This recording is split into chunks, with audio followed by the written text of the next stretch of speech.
ಭಗವಾನ್ ಶ್ರೀಕೃಷ್ಣ ಪರಮಾತ್ಮನಿಗೆ ವಂದಿಸುತ್ತಾ, ಗುರು ಪರಂಪರೆಗೆ ನಮಿಸುತ್ತಾ, ಆದಿಗುರುಗಳಾದ ಶ್ರೀ ಶ್ರೀ ಶಂಕರ ಭಗವದ್ವಾದರಿಗೆ ನಮಿಸುತ್ತಾ, ಪ್ರಿಯ ಆತ್ಮಬಂಧುಗಳೇ, ನಿಮ್ಮೆಲ್ಲರಿಗೂ ನಮ್ಮ ನಮಸ್ಕಾರಗಳು.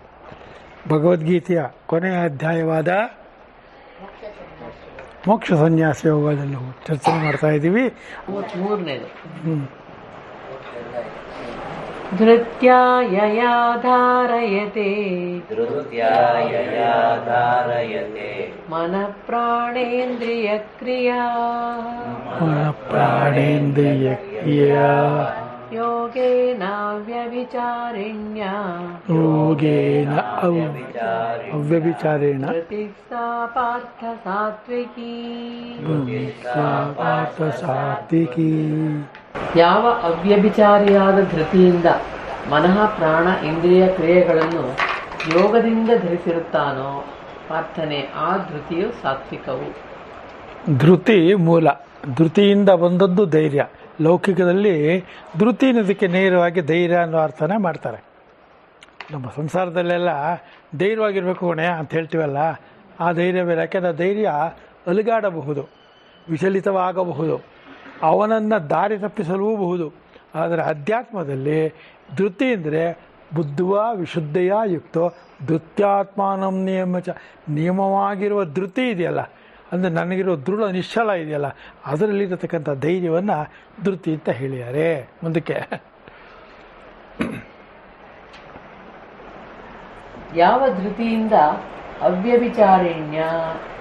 ಅವ್ಯಭಿಚಾರಿಯಾದ ಯಾವ ಧೃತಿಯಿಂದ ಎಂದು ದೂರದಲ್ಲಿರುವ ವಿಶೇಷಣಕ್ಕೆ ಇದನ್ನು ಸಂಬಂಧಿಸಿಕೊಳ್ಳಬೇಕು. ಯಾವ್ಯಾವುದಕ್ಕೂ ಹೊಂದಿಸೋದಿಲ್ಲ. ಅದನ್ನ ಆಧ್ಯಾತ್ಮದಲ್ಲಿ ಆತ್ಮಜ್ಞಾನಕ್ಕೆ ಮಾತ್ರ ಹೊಂದುವಂಥ ಒಂದು ಧೃತಿ ಇಲ್ಲಿ ಭಗವದ್ಗೀತೆ ಕಾಂಟೆಸ್ಟಲ್ಲಿ.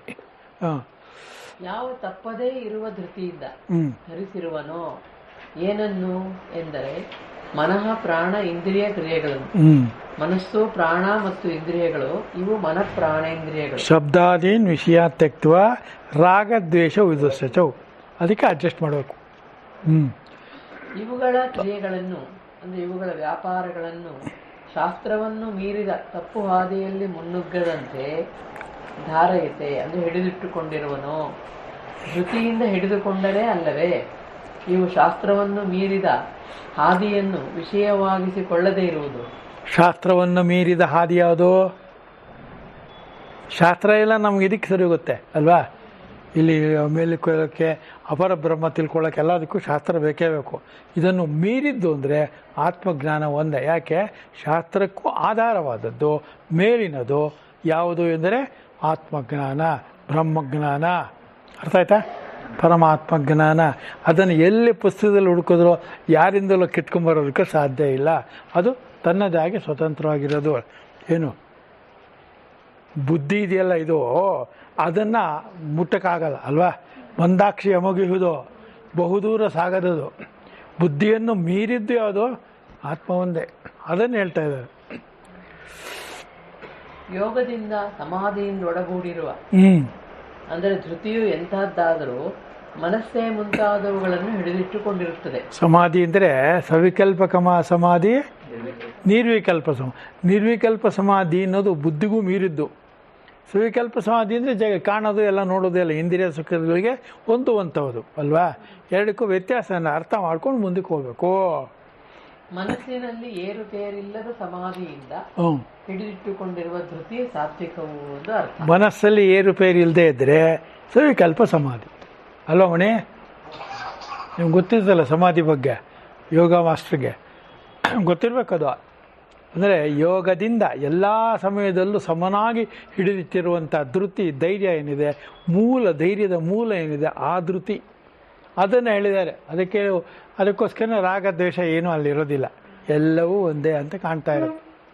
ಮುಂದಕ್ಕೆ ಧೃತಿಯಿಂದ ಸಮಾಧಿಯಿಂದ ಅವ್ಯಭಿಚಾರಿಯಾದ ಧೃತಿಯಿಂದ ಯಾವಾಗಲೂ ಹಿಡಿದುಕೊಂಡಿರುವನು ಎಂದರ್ಥ. ಸಮಾಧಿ ಅಂದರೆ ದಿ ಅಂದರೆ ಬುದ್ಧಿ, ಸಮ ಅಂದರೆ ಯೋಗ. ಯೋಗ ಬುದ್ಧಿಯಿಂದ, ಸಮಬುದ್ಧಿ ಅಂದರೆ ಯೋಗ ಬುದ್ಧಿ. ಅದರಿಂದ ಆ ಸಮ ಅನ್ನುವಾಗ ಯೋಗ ಎಲ್ಲೆಲ್ಲಿ ಸಮವಂತ ವರ್ಡ್ ಬರುತ್ತೆ ಅಲ್ಲೆಲ್ಲ ಯೋಗನ ಹಾಕಿ ಮುಂದಕ್ಕೇನಿದೆ ಅದನ್ನು ಸೇರಿಸ್ಕೊಳ್ಳಿ.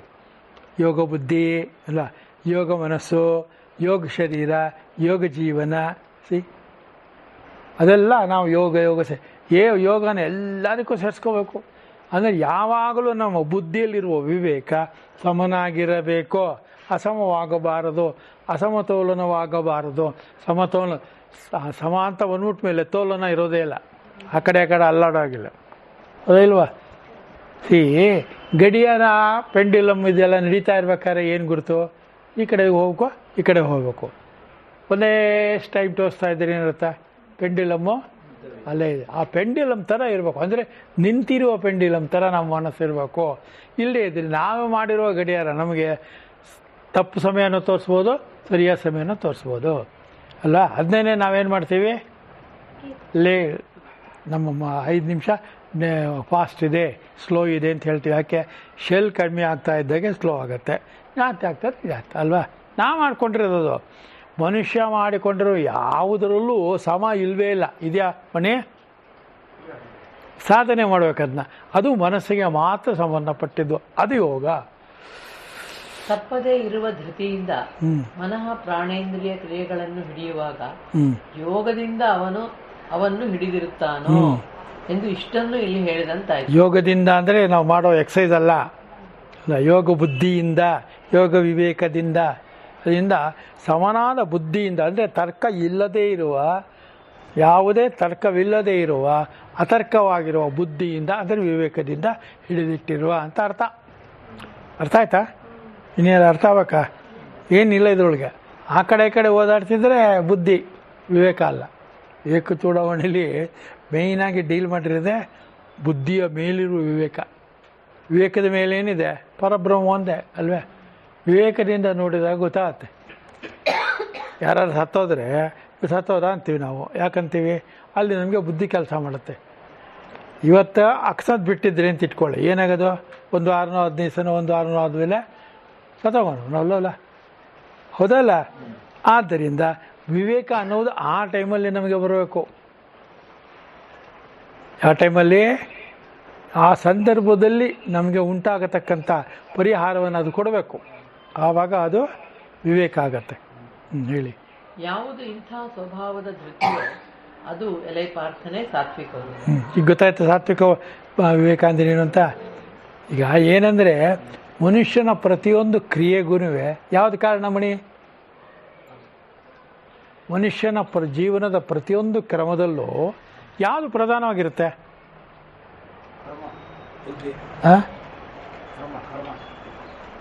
ಕರ್ಮಕ್ಕೆ ಪ್ರಧಾನ ಯಾವುದು? ಒಳ್ಳೇದು ಮಾಡ್ತಾನೆ, ಅದೇ ಕೆಲಸ ಬೇರೆಯವ್ನು ಕೆಟ್ಟೋದು ಮಾಡ್ತಾನೆ. ಯಾವುದರಿಂದ? ಏನಿರ್ತಾವಂತಲ್ಲಿ? ಬುದ್ಧಿಗೆ ಯಾವ್ದು ಕಾರಣ? ಮನಸ್ಸಿಗೆ ಯಾವ್ದು ಕಾರಣ?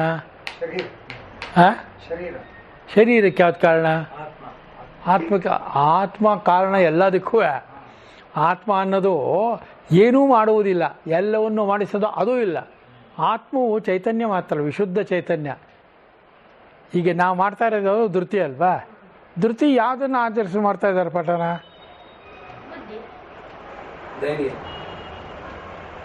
ಉತ್ತರ ಸರಿ ಇಲ್ಲ ಅಲ್ಲ. ಎಲ್ಲ ಮನುಷ್ಯನ ಕ್ರಿಯೆಗಳು ನಿಂತಿರುವುದು ಅವನ ಗುಣದ ಮೇಲೆ.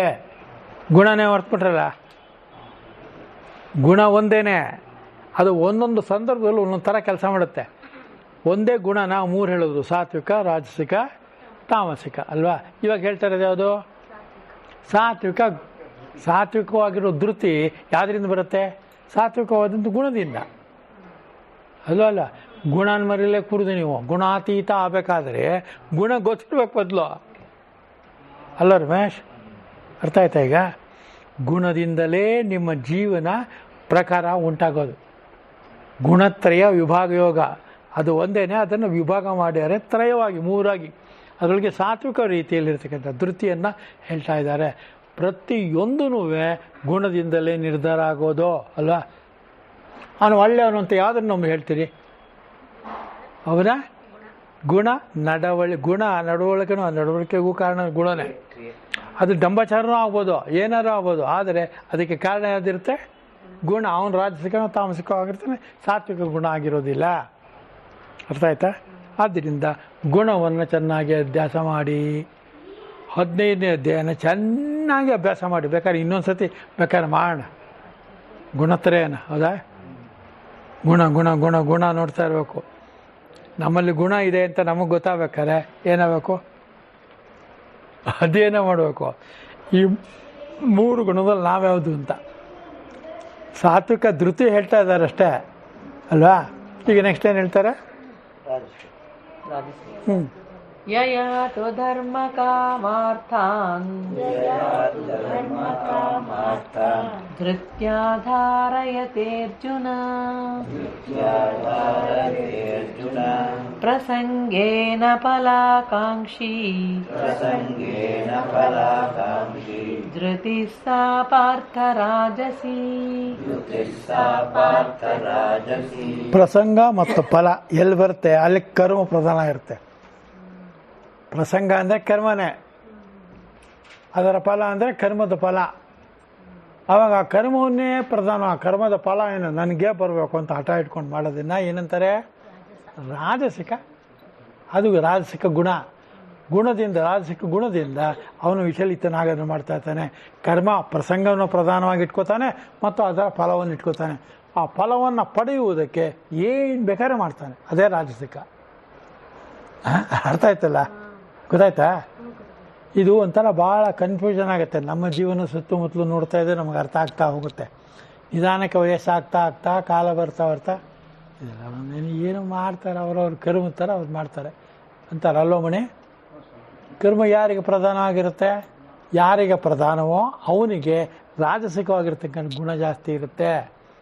ಈ ವಿಸ್ತಾರವಾಗಿ ಹೇಳ್ತಾರೆ. ಭಗವದ್ಗೀತೆಗಿಂತ ವಿಸ್ತಾರ ಇನ್ನೆಲ್ಲೂ ಸಿಗಲ್ಲ ನಿಮಗೆ. ಯಾವುದೇ ರೈಟಿಂಗಲ್ಲಿ ಯಾವುದೇ ಪ್ರಸಾರ ಮಾಡಲಿ, ಏನೇ ಮಾಡಲಿ, ಅವರು ಭಗವದ್ಗೀತೆಯನ್ನು ಮೂಲ ಇಟ್ಕೊಂಡೇ ಮಾತಾಡಬೇಕು. ಅದು ಭಗವದ್ಗೀತೆ ಅಂತ ಹೇಳಲ್ಲ ಪ್ರಚಾರ ಮಾಡೋಗ್ಬೇಕಾದ್ರೆ. ನೀವು ವಿವೇಕ ಚೂಡಾಮಣಿ ಮಾಡಿ ಅಂತ ನನಗೇನಾದ್ರು ಕೇಳಿದ್ರೆ, ವಿವೇಕ ಚೂಡಾಮಣಿಗೆ ಪ್ರಧಾನವಾಗಿ ಗುಣ ಇದನ್ನೇ ಇಟ್ಕೋಬೇಕು, ಭಗವದ್ಗೀತೆನೇ ಇಟ್ಕೋಬೇಕಲ್ವಾ? ಕರ್ಮಯೋಗ ಮಾಡಿ ಇದನ್ನೇ ಇಟ್ಕೋಬೇಕು. ಮತ್ತು ಸುಧನ ಸರಸ್ವತಿಗಳು ಇದನ್ನೆಲ್ಲ ಹೇಳಿದ್ದಾರೆ. ಇದನ್ನು ಶಂಕರಾಚಾರ್ಯರು ಎಲ್ಲವನ್ನು ಬರೆದಿಟ್ಟಿದ್ದಾರೆ. ಎರಡನೇದು ರಾಜಸಿಕವಾಗಿರ್ತಕ್ಕಂಥ ಗುಣವನ್ನು ಅಂದರೆ ಧೃತಿಯನ್ನು ಹೇಳ್ತಾ ಇದ್ದಾರೆ.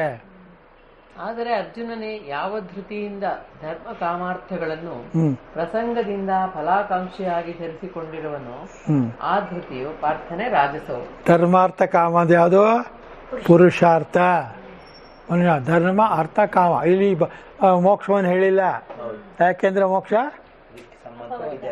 ಅಂದ್ರೆ ಅದಕ್ಕೇನು ಹೇಳಬೇಕು? ಅಪವರ್ಗ ಅಂತ ಹೇಳಬೇಕು. ಹೇಳಿ.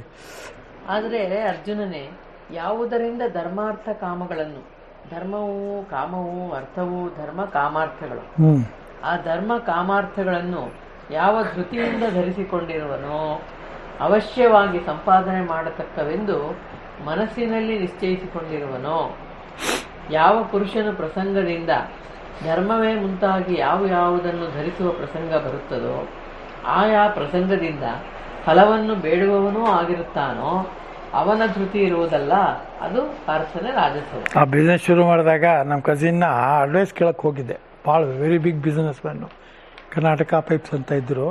ಅವ್ನು ನಮ್ಮ ದೊಡ್ಡವನ ಮಗ. ಏನಾರು ಮಾಡಯ್ಯ, ಬೆಂಗಳೂರಲ್ಲಿ ಒಂದು ಮನೆ ಇದೆ ನಿಂಗೆ? ಇಲ್ಲ, ಮೊದಲು ಮಾಡು, ಮನೆ ಇರ್ಬೇಕು ನಿಂಗೆ. ನನಗೇನು ಮನೆ ಅಷ್ಟು ಇಂಪಾರ್ಟೆಂಟ್ ಅಂತ ಅನ್ನಿಸ್ತಾನೆ ಇರಲ್ಲ ಅವಾಗ. ಈಗಲೂ ಒಂದ್ಸಲ ಬಾಡಿಗೆಲಿದ್ರೇನು ಸ್ವಂತ ಇದ್ರೇನು, ಸ್ವಂತ ಇದ್ದರೆ EMI ಕಟ್ಟಬೇಕು, ಬಾಡಿಗೆ ಇಲ್ಲಿದ್ದರೆ ಬಾಡಿಗೆ ಕಟ್ಟಬೇಕು, ಅಷ್ಟು ತಾನೇ. ಹಾಂ, ಆದರೆ ಪ್ರತಿ ತಿಂಗಳ ಕೊಡೋ ಬಾಡಿಗೆ ನೀವು ಸಂಪಾದನೆ ಮಾಡಬೇಕು ಬೇರೆ ಕಡೆ. ಅದರಿಂದ ಅವನು ಹೇಳ್ದ, ವ್ಯವಹಾರಸ್ಥ ಅವನು ಹೇಳೋದು ಕರೆಕ್ಟ್, ತಪ್ಪೇನಿದೆ. ನಾವು ಅದನ್ನು ನೋಡಬೇಕು.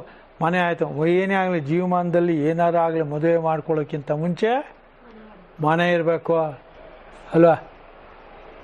ಮಗಂಗೂ ಹೇಳೋದು ಸಾಯೋಗಳು, ಏನು ನನ್ನ ಕಾಲದಲ್ಲಿ ನಾನು ಮಾಡಲಿಲ್ಲ, ನೀನಾರು ಮಾಡಪ್ಪ ಡಮ್ ಅಂತ ಅವಾಗ ಸತ್ತಾಗ್ತಾನೆ ಅಲ್ವಾ? ಏನೇ ಮಾಡಿ ಜಗತ್ತಲ್ಲಿ ಎಷ್ಟೇ ನೀವು ಮಾಡಿ ಆತ್ಮಬೋಧನೆ ಇದೆಯಲ್ಲ, ಇದಕ್ಕಿಂತ ದೊಡ್ಡದಾದ ಸಂಪಾದನೆ ಇನ್ನೊಂದು ಇರೋಲ್ಲ. ಹಾಗೆ ನೋಡಿ ಮನೆ ಮಾಡಬಾರ್ದು ಅಂತೇನಿಲ್ಲ, ಅದೆಲ್ಲ ವ್ಯವಹಾರಕ್ಕೆ ಬೇಕು, ಇರಬೇಕು, ಹೌದಲ್ವ? ಈಗ ಎಲ್ಲ ಮಾಡಿ ಸಾವಿರ ಹೈ ಕ್ಲಾಸ್ ಆಗಿದೆ ಅಂತ ಅನ್ಬೇಕಾದ್ರೆ ಒಗ್ಗರಣೆ ಇರಬೇಕು. ಒಗ್ಗರಣೆ ಇಲ್ದಿರೋ ಸರ್ತಿ ಕುಡ್ದಿದ್ದೀರ ನೀವು ರಮೇಶ್? ಹಾಂ, ಇಲ್ವಾ? ನೀವು ಕುಡ್ದಿದ್ದೀರಲ್ಲಂತೂ? ನಾನು ಕುಡ್ದಿದ್ದೀನಿ. ಯಾಕೆಂದ್ರೆ ಆಗ ಅದು ಅರ್ಜೆಂಟ್ ಇರುತ್ತೆ. ಆದರೆ ಏನು ಡಿಫರೆನ್ಸ್ ನಮಗೆ ಕಾಣಲ್ಲ, ಬೇರೆಯವ್ರಿಗೆ ಗೊತ್ತಾಗುತ್ತೆ. ಇಲ್ಲದೆ ಒಗ್ಗರಣೆ ಇಲ್ಲದೆ ಇರೋ ಸಾರು ಹೇಗಿರುತ್ತೆ, ಒಗ್ಗರಣೆ ಇಲ್ಲದೆ ಇರೋ ಸಾರು ಹೇಗಿರಬೇಕು ಹಾಗಿರುತ್ತೆ. ಆವಾಗ ನಿಮಗೆ ಕೈ ಟೈಫಾಯ್ಡ ವಾಸಿ ಅನಿಸುತ್ತೆ. ಹೌದಾ? ತಿಳಿ ಸಾರು ಇದೆಯಲ್ಲ, ಅದಕ್ಕೆ ಒಗ್ಗರಣೆ ಹಾಕಿದ್ರೆ ಅನ್ನಕ್ಕೆ ಹಾಕ್ಕೋಬೋದು, ಒಗ್ಗರಣೆ ಹಾಕ್ಕೊಳ್ಳೋದೇ ಇದ್ದರೆ ಕಾಯಿಲೆ ಮನುಷ್ಯನ ಕೊಡ್ಬೋದು ಅಷ್ಟೇ. ಮುಂದೆ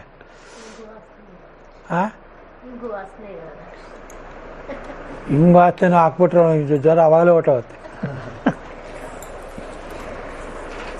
ಯಯಾ ಸ್ವಪ್ನಂ ಭಯಂ ಶೋಕಂ ವಿಷಾದಂ ಮದಮೇವ ಚ ನ ವಿಮುಂಚತಿ ದುರ್ಮೇಧಾ ಧೃತಿ ಸಾ ಪಾರ್ಥ ತಾಮಸಿ. ನೋಡಿ, ವಿಷಾದ ಎಲ್ಲಿದೆ, ಮೇಧ ಏನಿದೆ, ಅದೆಂತ ಮೇಧ? ಒಂದು ದುರ್ಮೇಧ ಮತ್ತು ಈ ಮದ ಇರುತ್ತಲ್ಲ, ಇದು ಮೂರು ಭಾಳ ಇಂಪಾರ್ಟೆಂಟು ತಾಮಸಿಗೆ. ಅವನಿಗೇನೆಂದರೆ ಅರ್ಜುನಿಗೆ ಏನಿದೆ ಈ ಮೂರರಲ್ಲಿ? ವಿಷಾದ ಇದೆ. ಅದರಿಂದ ಅವನಿಗೆ ರಾಜಸಿಕದಿಂದ ತಳಗಡೆ ಇದ್ದಾನೆ ಅವನು ಅಂತ ಅರ್ಥ. ಆವಾಗ ವಿಷಾದ ಇದು ಹೋಗೋದೇ ಇಲ್ಲ. ಏನು ವಿಷಾದ ಇದೆ ಅವನಿಗೆ? ಏನು ವಿಷಾದ ಇದೆ ರಮೇಶ್?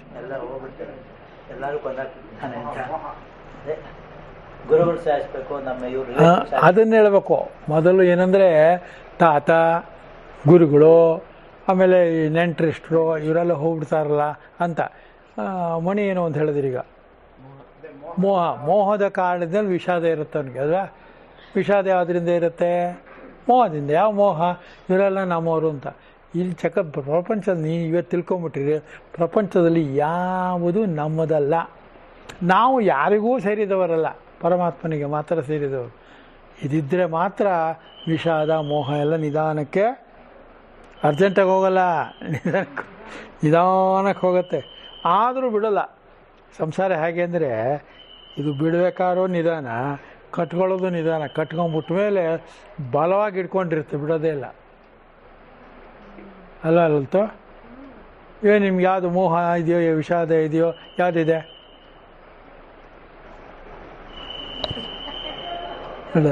ಹೇಳೋಕ್ಕೆಲ್ಲ ಸಂಕೋಚ ಬಿಟ್ಕೋಬಾರ್ದು. ಈಗ ನಮ್ಮ ಎಲ್ಲರಿಗೂ ಸ್ನೇಹದ ಮೋಹ ಇದೆ, ಪತ್ನಿಯ ಮೋಹ ಇದೆ, ದುಡ್ಡಿನ ಮೋಹ ಇದೆ, ಅಲ್ವಾ? ಅಧಿಕಾರದ ಮೋಹ ಇದೆ. ಮೋಹ ಎಷ್ಟೊಂದು ವಿವರವಾಗಿದೆ. ಆದರೆ ನಮಗೇನು ಮೋಹ ಇಲ್ವಲ್ಲ ಅಂತೀವಿ. ಹೋಗ್ಬಿಟ್ರೆ ಅಯ್ಯೋ ಹೋಗ್ಬಿಡ್ತಲ್ಲ ಅಂತೀವಿ. ಯಾಕಂತೀವಿ ಅಂದರೆ ಆ ಥರ ನಮಗೆ ಧೃತಿ ಅಲ್ಲೆಲ್ಲ ಕಮ್ಮಿ ಇದೆ, ಅಲ್ವಾ? ಸೊ ಅದರಿಂದ ಈ ಧೃತಿಯನ್ನು ಗಟ್ಟಿಯಾಗಿ ಇಡಬೇಕು. ಇಡಕ್ಕೆ ಆಗದೇ ಇರೋದಕ್ಕೆ ಕಾರಣನೇ ಈ ಮೋಹ. ಮೋಹ ಅಂದರೆ ಅಜ್ಞಾನ ಅಂತಲೇ ಅರ್ಥ, ಹೌದಲ್ಲ? ಮುಂದಕ್ಕೆ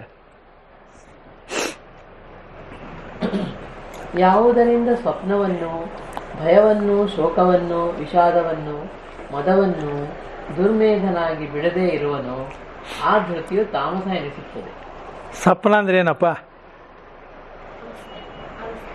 ಎಂದಿಗೂ ನಿಜವಾಗಲ್ಲ, ಅದು ಸ್ವಪ್ನ. ಅದನ್ನೇ ಇವತ್ತೆಲ್ಲ ನಾಳೆ ಸರಿಯೋಗುತ್ತೆ. ನನ್ನ ಕನಸು ಬಿತ್ತು, ಒಬ್ಬರು ನಮ್ಮ ರಿಲೇಟಿವ್ಸ್ ಒಬ್ಬರು ಇದ್ದರು, ಅವ್ರಿಗೆ ನಿನ್ನೆ ಆಂಜನೇಯ ಕನಸಲ್ಲಿ ಬಂದಿದ್ದ. ಏನು ವರ ಕೇಳಲಿಲ್ಲ ನೀವು ಅಂದರೆ? ಏನು ವರ ಕೇಳೋದು? ಗದೆಯಲ್ಲಿ ಹೊಡೆದ್ಬಿಟ್ಟ ತಲೆಗೆ ಅಂತ. ಈ ಕನಸೇ ತಪ್ಪು ಅಲ್ಲ? ನಿಮಗೆ ಈಗ ನೆನ್ನೆ ಎಲ್ಲ ನೋಡಿದ್ದೆಲ್ಲ ನಿಜ ಆಗ್ಬಿಡ್ತಪ್ಪ. ನಿಜ ಏನು? ಸಂಸಾರವೇ ನಿಜವಲ್ಲ. ಶಂಕರಾಚಾರ್ಯರ ಪ್ರಕಾರ, ಅಥವಾ ಅಧ್ಯಾತ್ಮದ ಪ್ರಕಾರ, ಅಥವಾ ಭಗವಂತನ ಪ್ರಕಾರ, ಅಥವಾ ಭಗವದ್ಗೀತೆ ಪ್ರಕಾರ ಯಾವುದು ನೋಡೋದು ಸಂಸಾರವೋ ಭಾಸ ಮಾತ್ರ, ಆಭಾಸ ಮಾತ್ರ. ಯಾವುದು ನಿಜವಾಗಿ ಸಾಧ್ಯವೇ ಇಲ್ಲ. ಆದ್ದರಿಂದ ಯಾವುದೂ ನಿಜವಾಗಲ್ಲ ಅನ್ನೋದು ನಮ್ಗೆ ಅರ್ಥ ಆಗ್ಬೇಕಾದ್ರೆ ನಮಗೆ ನಿಜ ಏನು ಅಂತ ಗೊತ್ತಾಗಬೇಕು, ಅಲ್ವಾ? ಸತ್ಯಂ ಜ್ಞಾನಂ ಅನಂತಂ ಬ್ರಹ್ಮ. ಕಾರಣ ಇದೆಯಲ್ಲ, ಆ ಕಾರಣ ಬ್ರಹ್ಮ ಇದೆಯಲ್ಲ, ಅದೇ ಯಾವುದದು? ಅದು ಇರತಕ್ಕಂಥದ್ದು. ಗುರುಗಳು ಹೇಳಿದ್ರು ಅಂತಲ್ಲ, ಬುಕ್ಕಲ್ಲಿದೆ ಅಂತಲ್ಲ, ವ್ಯಾಸರು ಹೇಳಿದ್ರು ಅಂತಲ್ಲ, ಅದು ಇದೆ. ಆದ್ದರಿಂದ ಅದು ಇದೆ. ಭಗವದ್ಗೀತೆಯನ್ನು ಹೇಳಿರೋದು ಕೃಷ್ಣ ಇದೆ ಅಂತಲೇ ಹೊರತು ತಾನು ಕಟ್ಟೇನೂ ಹೇಳಿಲ್ಲ, ಹೌದಾ? ಯಾವ್ದಾದ್ರು ಒಂದು ಅಕ್ಷರ ಕೃಷ್ಣನ್ ತೋರಿಸ್ಬಿಡಿ, ಇಲ್ಲವೇ ಇಲ್ಲ. ಇರುವುದನ್ನು ಇದ್ದ ಹಾಗೆ ಹೇಳುವುದು ಸತ್ಯ, ಅಲ್ವಾ? ನಿರಂತರತ್ವ ನಿತ್ಯತ್ವ ಇದೆ, ಆದ್ದರಿಂದ ಅದು ಇದೆ. ಹೌದಾ ಅಲ್ವಾ? ಹೌದು ಅಂತ ನಿಮ್ಗೆ ಅನ್ಸ್ಬೇಕಾದ್ರೆ ಏನಾಗಬೇಕು? ಹೌದು ಅಂತ ಅನ್ಸ್ಬೇಕು. ಯಾಕೆ ಅನ್ಸಲ್ಲ ಅಂದರೆ ನಾವು ಈ ಕಡೆ ಸಂಸಾರನೇ ನಿಜ ಅನ್ಕೊಂಡ್ಬಿಟ್ಟಿವಲ್ಲ. ಎಷ್ಟು ಕೋಟಿ ಕೋಟಿ ಕೋಟಿ ವರ್ಷಗಳಿಂದ, ಕೋಟಿ ಕೋಟಿ ಯುಗಗಳಿಂದ ನಡ್ಕೊಂಬರ್ತಾ ಇದೆ ಈ ಸಂಸಾರ ಅನ್ನೋದು. ಆದರೂ ಇದನ್ನು ಸತ್ಯ ಅಂತಿರಲ್ಲ. ನಡ್ಕೊಂಬರ್ತಾ ಇದೆ, ಆದರೆ ನಿಂತಿಲ್ವಲ್ಲ. ಸಿ ಹೌದಲ್ಲ, ದಿನ ಬೆಳಗಾಗ್ತಾ ಇದೆ, ಸೂರ್ಯ ಬರ್ತಾ ಇದ್ದಾನೆ, ಚಂದ್ರ ಬರ್ತಾ ಇದ್ದಾನೆ, ಸೂರ್ಯ ಹೋಗ್ತಾ ಇದ್ದಾನೆ, ಜನಗಳು ಹುಟ್ಟುತ್ತಾ ಇದ್ದಾರೆ, ಸಾಯ್ತಾ ಇದ್ದಾರೆ. ಏನು ನಾನು ಗೆದ್ದೆ ಅಂತಾನೆ. ಯಾರು ಗೆಲ್ಲೋದು? ಯಾರು ಗೆಲುವು ಸೋಲು ಅನ್ನೋದು ಇಲ್ಲವೇ ಇಲ್ಲ. ಗೆಲುವು ಸೋಲು ಎಲ್ಲವೂ ಇಲ್ಲಿ ಒಂದೇ, ನಿತ್ಯಂ ನಿರಂತರಂ. ಇದು ಅಬ್ಸರ್ವ್ ಮಾಡ್ತಾ ಹೋಗಬೇಕು. ಮತ್ತು ಅದನ್ನು ನೀವು ಅಬ್ಸರ್ವ್ ಮಾಡಿದ್ದನ್ನು ಅಧ್ಯಯನ ಮಾಡಬೇಕು. ರಿಲೇಟಿವ್ ಟರ್ಮಲ್ಲಿ ಇದ್ದರೆ ಇದೇ ಗೋಳು ಅಲ್ವಾ? ಏನೇ ಆಗಲಿ ನಾನು ದೇವ್ರನ್ನ ಬೇಡ್ಕೊತೀನಿ, ಮುಂದಿನ ಜನ್ಮದಲ್ಲಿ ಇವಳೇ ನನ್ನ ಹೆಂಡತಿ ಆಗಲಿ ಅಂದರೆ ಮುಂದಿನ ಜನ್ಮದಲ್ಲಿ ಕರೆಕ್ಟ್ ಅವಳೇನು ಕೇಳ್ಕೊತೀವಳು, ಮುಂದಿನ ಜನ್ಮದಲ್ಲಿ ಇವನು ಮಾತ್ರ ಬೇಡ ಅಂದರೆ ಏನು ಮಾಡ್ತೀರಿ? ದೇವ್ರಿಗೆ ಕನ್ಫ್ಯೂಷನ್ನು, ಇವನ್ನ ಹೇಳಿಕೆ ಮಾಡೋದು, ಅವಳು ಹೇಳಿದ್ ಮಾಡೋದು. ಅದಕ್ಕೆ ದೇವ್ರು ಏನು ಮಾಡ್ತಾನೆ? ಇಬ್ಬರನ್ನೂ ಕನ್ಸಿಡರ್ ಮಾಡೋದು. ಯಾಕೆ? ಜನ್ಮವೇ ಇಲ್ಲ ಕಣೋ ಅಂತಾನವನು. ಹೌದಾ? ಹುಟ್ಟೇ ಇಲ್ಲ, ಸಾವೇ ಇಲ್ಲ, ಜೀವನ ಎಲ್ಲಿ ಬಂತು ನಿಂಗೆ? ಸುಮ್ಮನೆ ಬಾ ಎದ್ದು ಹೋಗಷ್ಟೇ. ಬಸ್ ಸ್ಟ್ಯಾಂಡಲ್ಲಿ ನಿಂತ್ಕೊಳ್ಳೋನು ಪೇಂಟ್ ಹೊಡ್ಸ್ಯಾರೋ ಇಲ್ವೋ, ಇದಕ್ಕೆಲ್ಲ ಸಿಮೆಂಟ್ ಹಾಕಿದಾರೋ ಇಲ್ಲ ಅಂತ ಯೋಚನೆ ಮಾಡ್ಬೇಕಾ? ಮಾಡ್ತಾನ? ಇಲ್ಲ. ಈಗ ಎಮ್ಮೆ ಹಾಲಲ್ಲಿ ಕಾಫಿ ಚೆನ್ನಾಗಾಗುತ್ತೆ, ಅದಕ್ಕೆ ಎಮ್ಮೆನೇ ಕೊಂಡ್ಕೋತಾರ? ಏನು ಕೊಂಡ್ಕೋತಾರೆ? ಅಷ್ಟೇ. ಸಿಕ್ಕಿದ್ರೆ ಎಮ್ಮೆ ಹಾಲು, ಇಲ್ಲದೇ ಇದೆ ನಂದಿನಿ ಇದೆ ಇದು ಹಸಿಂದ ಹಾಕಿ ಮಾಡ್ಕೋತಾರೆ ಅಲ್ವಾ? ಮುಂದಕ್ಕೆ ಏನು ಹೇಳ್ತಾರೆ ನೋಡೋಣ.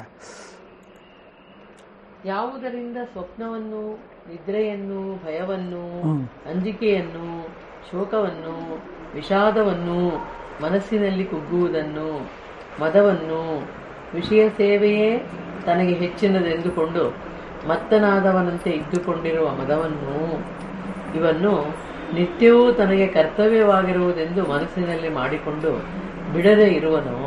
ಇವನ್ನು ಧರಿಸಿಕೊಂಡೇ ಇರುವ ದುರ್ಮೇಧನಾದ ಕೆಟ್ಟ ಬುದ್ಧಿಯ ಪುರುಷನು ಯಾರೋ ಯಾವನೋ ಅವನ ಧೃತಿ ಇರುವುದಲ್ಲ, ಅದು ತಾಮಸ ಎನಿಸುತ್ತದೆ. ವ್ಯಾಸರಿದ್ನ ನಿದ್ರಾಹಾರ ಭಯಮಯಿತು ನಂಚ. ಎಲ್ಲ ಪ್ರಾಣಿಗಳಿಗೂ ಕಾಮನ್ ಆಗಿರೋದು, ಎಲ್ಲ ಪ್ರಾಣಿಗಳಲ್ಲೂ ಇದೆ ಇದು ಜೀವಂತವಾಗಿರೋದು. ನಿದ್ರಾಹಾರ ಭಯಮಯಿತು ನಂಚ. ಸಿ ದಿ ಸೆಕ್ಸ್, ಅದಕ್ಕೆ ರಿಲೇಟೆಡ್ ಭಯ. ಸಿ ನಿದ್ರೆ ಯಾವಾಗಲೂ ಇದ್ದೇ ಇರುತ್ತೆ. ಆಹಾರ ಏನಾದ್ರು ತಿನ್ನಲೇಬೇಕು, ಇದೇ ಇಲ್ವಾ? ನಿದ್ರಾಹಾರ ಭಯ. ಇದು ವ್ಯಾಸರ ಮಾತಿದು. ವ್ಯಾಸರ ಮಾತು ಎಲ್ಲರೂ ಹೇಳ್ತಾರೆ, ಎಲ್ಲರೂ ಹೇಳಲೇಬೇಕು. ನಿದ್ರಾಹಾರ ಭಯಮಯಿತು ನಂಚ. ಬೇಕಾದ್ರೆ ನೋಟ್ ಮಾಡ್ಕೊಳ್ಳಿ. ನಿದ್ರಾಹಾರ ಭಯಮಯಿತು ನಂಚ common factor for all the human being and also the living being. ಅದು ಬೇರೆ. ನಿದ್ರಾಹಾರ ಭಯಮಯಿತು ನಂಚ, ನಿದ್ರಾಹಾರ ಭಯಮಯಿತು ನಂಚ ಇದು common factor among living agenda. Yes, basic need ಇದಿರಲೇಬೇಕು. ಇವನಿಗೆ ಭಯ ಇಲ್ಲದೆ ಇರೋ ಮನುಷ್ಯ ಇರ. ಎಂಥ ಸ್ವಾಮಿಗಳ ಭಯ ಇದ್ದೇ ಇರುತ್ತೆ, ಸೆಕ್ಸ್ ಇದ್ದೇ ಇರುತ್ತೆ, ಪ್ರಕಟ ಆಗ್ಬೋದು, ಆಗದೇ ಇರೋದು ಅಲ್ಲ. ನಿದ್ರಾ ಆಹಾರ, ನಿದ್ರೆ ಮಾಡಲೇಬೇಕು, ಆಹಾರ ತಿನ್ನಲೇಬೇಕು. ಇದನ್ನೇ ವ್ಯಾಸರು ಬರ್ತಾರೆ. ವಿಶೇಷವಾಗಿ ಏನು ಬರ್ದಿಲ್ಲ ಅವರು. ಏನು ಕಾಮನ್ ಫ್ಯಾಕ್ಟ್ರು ಮತ್ತು ಯಾವಾಗಲೂ ಬೇಕಾಗಿರೋದು ಅದನ್ನು ಮಾತ್ರ ಬರ್ದಿದ್ದಾರೆ ಅಂತ ಇರತಕ್ಕಂಥ ಇದನ್ನು ಏನು ಅಂಥ ಧೃತಿನೇ ಅಂತ ಕರೆದ್ರು? ತಾಮಸ ಅಂತ ಕರೆದ್ರು. ಸುಖದಲ್ಲಿ ಗುಣಭೇದದಿಂದ 3 ಬಗೆ. ಗುಣಭೇದದಿಂದ ಕ್ರಿಯೆಗಳಿಗೂ ಕಾರಕಗಳಿಗೂ 3 ವಿಧವಾದ ಭೇದವನ್ನು ಹೇಳಿದ್ದಾಯಿತು. ಈಗ ಫಲವಾದ ಸುಖಕ್ಕೆ 3 ಬಗೆಯ ಭೇದವನ್ನು ಹೇಳುತ್ತಾರೆ. ಈಗ ಎಷ್ಟಾಯ್ತು? 3 ಆಗಿದೆ. 3 ಆಗಿದೆ. ಇವಾಗ ಸುಖದ್ದು ಹೇಳ್ತಾರೆ. ಈಗ ಧೃತಿದು 4 ಗುಣಗಣ ಆಧರಿಸಿ ಹೇಳತಕ್ಕಂಥ ನಾವು 3 ವಿಧದ ಹೇಳಿದ್ದಾಯಿತು. ಈಗೇನು ಹೇಳ್ತಾರೆ? ಸುಖದಲ್ಲಿ ಗುಣಗಳಿಂದ 3 ಭೇದ ಇದೆ. ಹೇಗಿದೆ ನೋಡಿ. ಸುಖಂ ತ್ವಿದಾನೀಂ ತ್ರಿವಿಧಂ ಶೃಣು ಮೇ ಭರತರ್ಷಭ ಅಭ್ಯಾಸಾದ್ರಮತೆ ಯತ್ರ ದುಃಖಾಂತಂ ಚ ನಿಗಚ್ಚತಿ. ಭರತರ್ಷಭನೇ, ಈಗ 3 ವಿಧವಾದ ಸುಖವನ್ನು ನನ್ನಿಂದ ಕೇಳಿ ತಿಳಿದುಕೋ. ಯಾವುದರಲ್ಲಿ ಅಭ್ಯಾಸದಿಂದ ರತನಾಗುವನು, ದುಃಖಾಂತವನ್ನು ಹೊಂದುವನು, ಯಾವುದು ಮೊದಲು ವಿಷದಂತೆ ಪರಿಣಾಮದಲ್ಲಿ ಅಮೃತೋಪಮವಾಗಿ ಇರುವುದೋ, ಆತ್ಮಬುದ್ಧಿ ಪ್ರಸಾದಜವಾದ ಆ ಸುಖವು ಸಾತ್ವಿಕ ಎನ್ನಲ್ಪಡುತ್ತದೆ. ಈಗ 3 ಬಗೆಯ ಸುಖವನ್ನು ನನ್ನ ವಚನದಿಂದ ಕೇಳು. ಮನಸ್ಸು ಸಮಾಧಾನಪಡಿಸಿಕೊಂಡು ಕೇಳು. ಅಲೆ ಭರತ ಶ್ರೇಷ್ಠನೇ, ಅಭ್ಯಾಸದಿಂದ ಮತ್ತೆ ಮತ್ತೆ ಪಡೆಯುವ ಆವೃತ್ತಿಯಿಂದ ಯಾವ ಸುಖಾನುಭವದಲ್ಲಿ ರಮಿಸುವನೋ, ರತಿಯನ್ನು ಹೊಂದುವನೋ, ದುಃಖಾಂತವನ್ನು, ದುಃಖದ ಕೊನೆಯನ್ನು, ದುಃಖದ ನಾಶವನ್ನು ನಿಗಚ್ಚತಿ ನಿಶ್ಚಯವಾಗಿ ಹೊಂದುವನೋ. ಈಗ ಮಾತ್ರೆ ನುಗ್ತೀರ, ಮಾತ್ರೆ ಹೇಗಿರುತ್ತೆ? ಕಹಿಯಾಗಿರುತ್ತೆ. ಆದರೆ ಮಾತ್ರೆಯಿಂದ ಏನಾಗುತ್ತೆ ಪರಿಣಾಮ? ಆ ಕಾಯಿಲೆ ವಾಸಿ ಆಗುತ್ತೆ, ತಲೆನೋವು ಹೋಗುತ್ತೆ. ತಲೆನೋವಿನ ಮಾತ್ರೆ ತೊಗೊಂಡಾಗ ಮಾತ್ರೆ ಕಹಿ ಅಂದ್ರೆ ಕಹಿ, ಬೇಗ ಕಾಫಿನೋ ನೀರೋ ಏನಾರು ಒಂದು ಜೊತೆಗೆ ಬೇಕು, ಹಾಗೆ ನುಗ್ಗೋಕ್ಕಲ್ಲ, ಹೌದಾ? ನುಂಗುಟ್ಟ ಮೇಲೆ ಪರಿಣಾಮ ಹೇಗಿರುತ್ತೆ? ತಲೆನೋವು ಹಾಯಾಗಿರುತ್ತೆ ಅಲ್ವಾ? ಯಾವುದು ಶುರುವಿನಲ್ಲಿ ಈ ಥರ ಕಹಿಯಾಗಿದ್ದು ಸುಖ ಪರಿಣಾಮದಲ್ಲಿ ಎಂಡಲ್ಲಿ ಯಾವಾಗಲೂ ಇರುತ್ತೋ ಅದನ್ನು ಸಾತ್ವಿಕ ಅಂತ ಕರೀತಾರೆ. ಇದು ಉದಾಹರಣೆ ಅಷ್ಟೇ, ಪ್ರತಿಯೊಂದರಲ್ಲೂ ಇದೇ ಥರ ಬೇಕಾದಷ್ಟಿರುತ್ತೆ. ಮದುವೆ ಶುರುವಿನಲ್ಲಿ ಸುಖ ಅಲ್ವಾ? ಹೆಂಡತಿ ಹೇಗಿದ್ದಾಳೆ ಹಾಗೆ ಹೀಗೆ ಹೂವು ಗಿವ ಎಲ್ಲ ಇರುತ್ತೆ. ಆಮೇಲೆ ಮಕ್ಕಳಾಗ್ತಾ ಆಗ್ತಾ ಆಗ್ತಾ ನೋಡಿದ್ರೆ ಬೇಜಾರು. ಪರಿಣಾಮದಲ್ಲಿ ಹೇಳಾಗಿಲ್ಲ ಹೆಂಡತಿವನು. ನೀನು ಹಿಂದೆ ಚಂದ ಹೇಳಬೇಕಲ್ವ? ನಾವು ಯಾವಾಗಲೂ ಉದಾಹರಣೆಗಳು ಹೇಳ್ತಿರ್ತೀವಲ್ಲ, ಅದ್ರೊಳಗೆ ಇದೊಂದು ಏನಂತ ಹೇಳಿದ್ರು ಹೇಳಿ.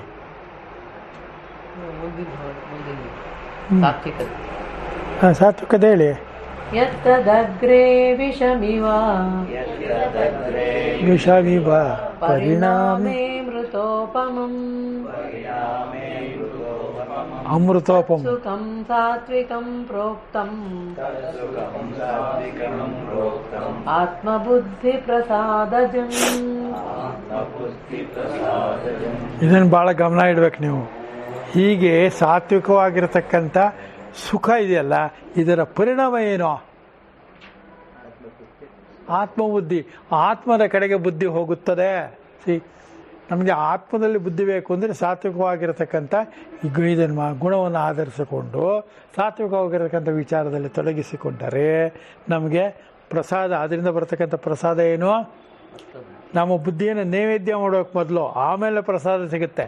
ಅದು ಆತ್ಮಬುದ್ಧಿ. ಬೇರೆ ಯೋಚನೆ ಮಾಡೋದು ಬೇರೆ ಬುದ್ಧಿ, ಆದರೆ ಆತ್ಮವನ್ನೇ ಚಿಂತನೆ ಮಾಡತಕ್ಕಂಥದ್ದು ಯಾವುದಿದೆ ಅದು ಸಾತ್ವಿಕ ಬುದ್ಧಿ. ಅಂದರೆ ಸತ್ವಗುಣವನ್ನು ಪ್ರಧಾನವಾಗಿ ಇಟ್ಟುಕೊಂಡಿರ್ತಕ್ಕಂಥ, ಧೃತಿಯನ್ನು ಇಟ್ಟುಕೊಂಡಿರ್ತಕ್ಕಂಥ ಯಾವುದಿದೆಯೋ ಅದು ಸಾತ್ವಿಕ ಬುದ್ಧಿ. ಅದೇನರ್ಥ ಆಯ್ತು ಇವಾಗ? ಆತ್ಮಬುದ್ಧಿಯನ್ನು ಗಳಿಸುವುದಕ್ಕೆ ನಮಗೆ ಬೇಕಾದ ಬುದ್ಧಿ ಯಾವುದು? ಸಾತ್ವಿಕ ಬುದ್ಧಿ. ಏನು ಹೇಳಿದ್ರಿ ಇಲ್ಲಿ? ಯಾವುದು ಆ ಸುಖವು ಮೊದಲನೇ ಸಲಕ್ಕೆ ಬರುವಾಗ ಜ್ಞಾನ ವೈರಾಗ್ಯ ಧ್ಯಾನ ಸಮಾಧಿಗಳ ಆರಂಭದಲ್ಲಿ ಬಹಳ ಆಯಾಸಪೂರ್ವಕವಾಗಿ ಪಡೆದುಕೊಳ್ಳಬೇಕಾಗಿರುವುದರಿಂದ ವಿಷದಂತೆ ದುಃಖ ರೂಪವಾಗಿರುವುದು ಅಲ್ವೇ? ನಮಗೆ ಭಗವದ್ಗೀತೆ ಮೊದಲು ಕಷ್ಟ, ವಿಷದ ಥರ ಇರುತ್ತೆ. ಅದು ಪರಿಣಾಮ ಏನು?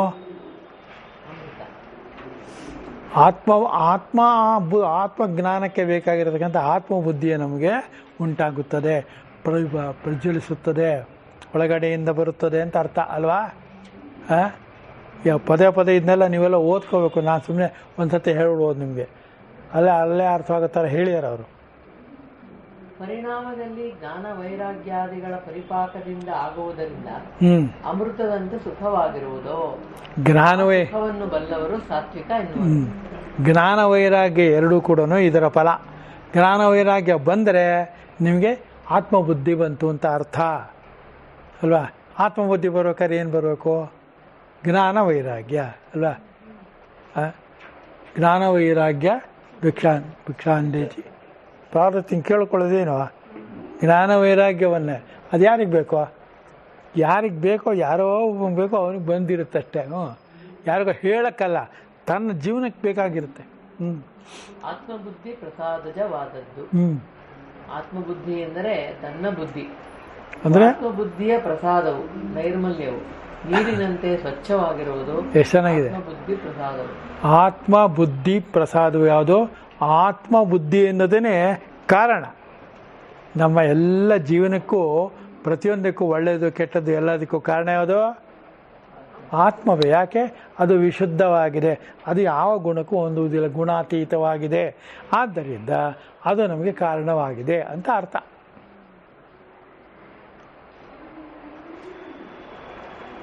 ಮುಂದಕ್ಕೆ ಅದರಿಂದ ಉಂಟಾದದ್ದು ಆತ್ಮಬುದ್ಧಿ ಪ್ರಸಾದಜವು ಅಥವಾ ಆತ್ಮ ವಿಷಯವಾದ ಆತ್ಮನನ್ನೇ ಅವಲಂಬನವಾಗಿಟ್ಟುಕೊಂಡಿರುವ ಬುದ್ಧಿ.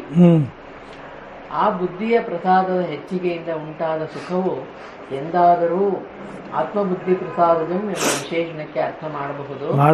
ಆದ್ದರಿಂದ ಅದು ಸಾತ್ವಿಕ. ಆತ್ಮ ಅಂದರೆ ಹುಟ್ಟಿರೋದು ಅಂತ.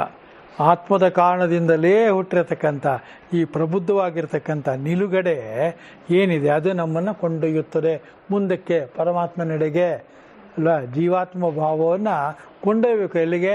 ಪರಮಾತ್ಮ ಭಾವದ ಕಡೆಗೆ. ಸ್ವಲ್ಪ ಪ್ರಯತ್ನ ಬೇಕು, ಮಾಡೋದು ಸಿಗುತ್ತೆ. ಬೇಕೇ ಬೇಕು ಅದಲ್ಲ. ಇದು ಮಾಡಿಕೊಂಡು ಅದು ಮಾಡೋಕ್ಕಾದ್ರೆ ಕಷ್ಟ. ಈ ಸಂಸಾರದಲ್ಲಿ ಇದ್ದು ಇದನ್ನು ಸಾಧಿಸೋದು ಯಾಕೆ ಕಷ್ಟ ಅಂದರೆ, ಸಂಸಾರದಲ್ಲಿ ಅವನೊಬ್ಬನೇ ಎಲ್ಲ ಇರೋದು. ಸನ್ಯಾಸಿಗಳೆಲ್ಲ ಏಕಾಂಗಿಯಾಗಿರ್ತಾರೆ. ಯಾಕೆ? ಬೇರೆದೆಲ್ಲ ತೊಡಕು ಅಂತ. ಸಂಸಾರದಲ್ಲಿ ಇದ್ದಾಗಲ್ಲ ಅಂತ. ಸಂಸಾರದಲ್ಲಿ ಇದ್ದೂ ಸಾಧ್ಸಿ ಅಂತ ನಿಮಗೆ ಹೇಳೋದು.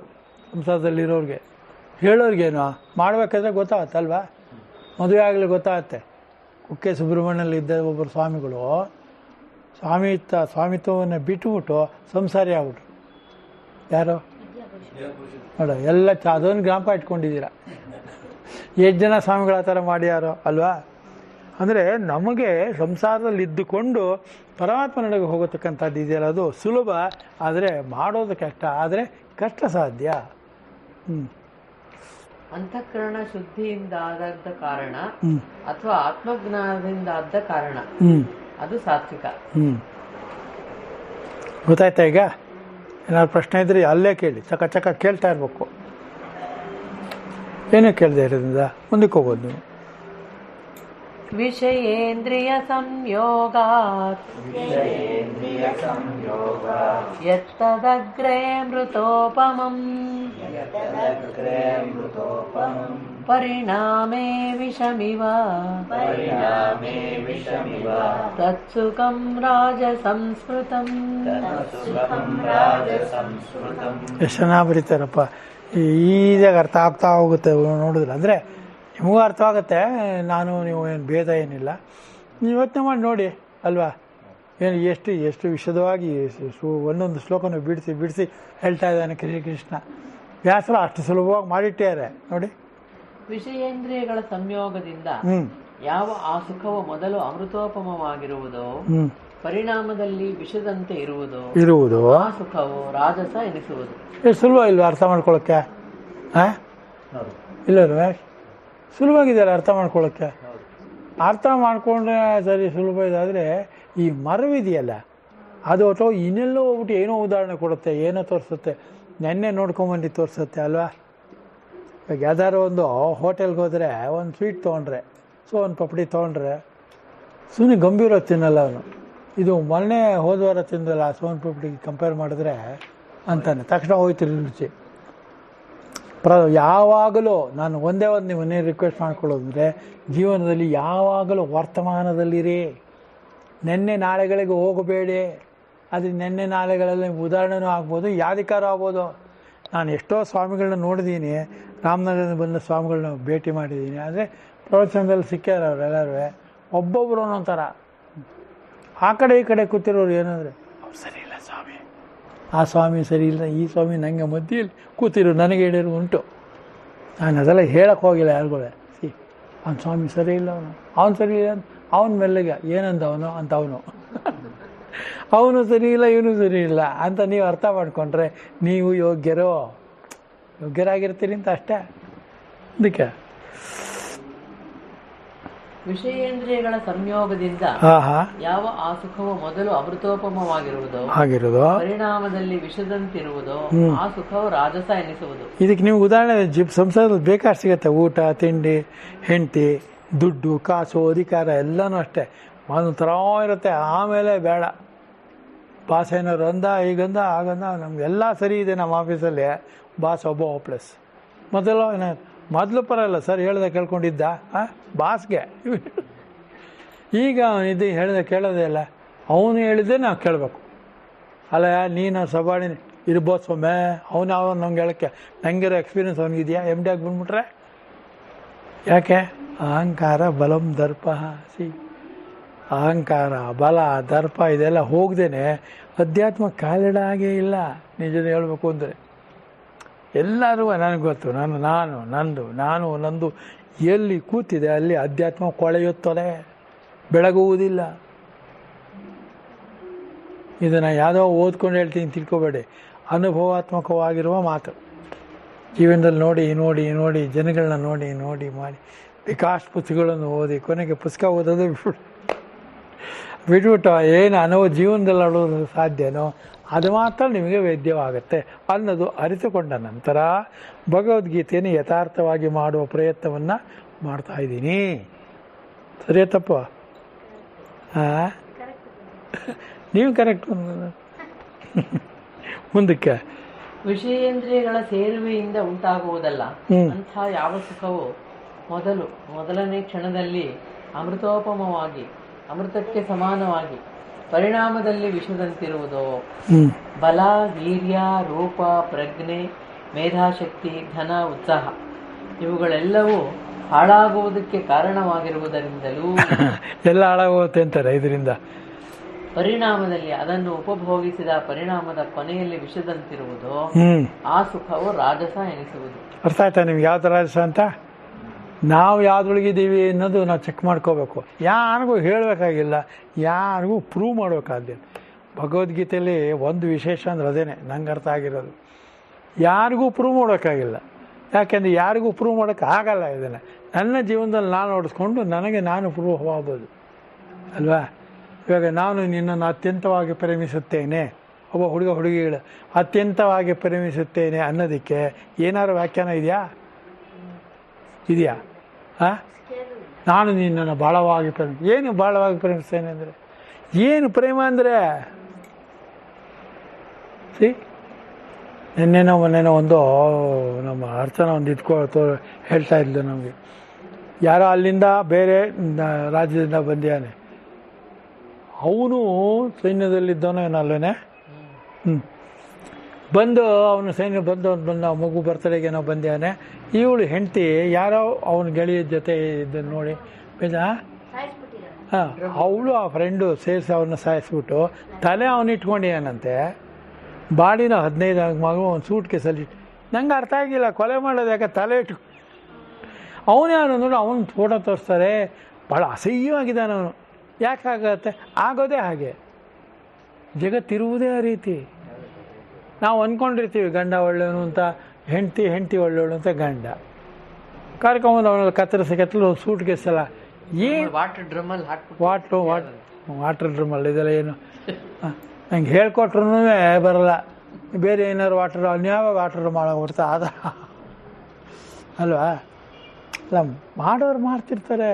ಎಷ್ಟು ದಿನ ಬೆಳಗಾದ್ರೆ ನೀವು ಟಿ ವಿ ಹಾಕಿ ಪೇಪರ್ ಓದಿ ಏನಾರು ಮಾಡಿ ಒಂದು ಪೇಪರಲ್ಲಿ 15-20 ಕೊಲೆ ಇರುತ್ತೆ. ಟಿ ವಿ ಹಾಕಿದ್ರೆ ಫಸ್ಟ್ ಎತ್ಕೊನೆ ಅದು ಬ್ರೇಕಿಂಗ್ ನ್ಯೂಸ್. ಬ್ರೇಕಿಂಗ್ ನ್ಯೂಸ್ ಅಂದರೆ ಏನರ್ಥ ಅಂದರೆ ಬ್ರೇಕಿಂಗ್ ದಿ ಪೀಪಲ್. ಅದೇನು ನ್ಯೂಸ್ನವ್ರಿಗೆ ಅದು ಭಾಳ ಇಂಟ್ರೆಸ್ಟು. ಯಾವ್ಯಾವುದೋ ಊರಿಂದ ಬಂದು ಕೊಲೆ ಮಾಡೋದಕ್ಕೆ ಇಲ್ಲಿ ಕರ್ಕೊಂಬಂದಿರ್ತಾನೆ. ಸ್ಟೋರಿ ಅದು ಘಟನೆ ತಾನೆ, ಘಟನೆ ಸ್ಟೋರಿ ಸ್ಟೋರಿ ಹೆಂಗಾಗುತ್ತದ? ಅಲ್ಲ, ನಾವೇನು ನೀವೇನು ಸ್ಟೋರಿ ಅಲ್ವಲ್ಲ, ಘಟನೆ ಹೇಳ್ಬೇಕು. ಅವರು ಸ್ಟೋರಿ ಯಾಕೆ ಸಿಗುತ್ತೆ ಸ್ಟೋರಿ? ಇವಾಗ ನೋಡಿ, ಈಗ ಈ ಸ್ನಾನಗೃಹಕ್ಕೆ ಹೋಗಿದೆ. ಎಂಥದ್ದು ಸ್ನಾನ? ಕುಂಭಮೇಳಕ್ಕೆ ಹೋಗಿದಲ್ಲ. ಕುಂಭಮೇಳಗೆ ಕರ್ಕೊಂಡೋಗಿ ಹೆಂಡತಿನ ಮುಳುಗಿಸಿ ಸಾಯಿಸಿರೋದು ನೋಡಿದ್ರ? ಕೇಳಿದ್ದೀರಾ? ಬಂದಿತ್ತಲ್ಲ, ಟಿ ವಿನೆಲ್ಲ ತೋರಿಸೋದಲ್ಲ. ಸಾಯಿಸೋಕ್ಕೋಸ್ಕರನೇ ಕುಂಭಮೇಳಕ್ಕೆ ಕರ್ಕೊಂಡು ಹೋಗಿದ್ದಾನೆ ಅವನು. ಮನೆಯಲ್ಲೇ ಬೇರೆ ಆಯಿತು ಅಂದರೆ ಸಾಯಿಸೋ ಉದ್ದೇಶ ಇರುವಾಗ ಅವನು ಬೇರೆ ರೀತಿ ಹುಡುಕ್ತಾನೆ. ಸಾಯಿಸೋದಕ್ಕೆ ಬೇರೆ ಎಷ್ಟು ಹಾಂ ಪುಣ್ಯವೋ ಪಾಪು ಯಾರಿಗೆ ಗೊತ್ತು. ಅಷ್ಟೇ ಏನೋ ಅನ್ನೋಣ ಅಂತಿದ್ದ, ಅಷ್ಟರಲ್ಲಿ ಪೊಲೀಸ್ನವ್ರು ಹಿಡ್ಕೊಂಡ್ರು ಅವನ್ನ. ಸಾಯೋದಿರ್ಬೇಕಾದ್ರೆ ಯಾವನೇನು ಹೆಂಗೋ ಏನೋ ಮಾಡ್ತಾರೆ, ಅವರ ಸುಮ್ಮನಿದ್ರು ಸಾಯ್ತಾರೆ ಅಲ್ವಾ. ರಾಘವೇಂದ್ರ ಬ್ಯಾಂಕಲ್ಲಿ ವಿಪರೀತ ಎಲ್ಲ ದುಡ್ಡುಗಳೆಲ್ಲ ಹೊಡೆದು ಎಲ್ಲ ಮಾಡಿದ್ರು.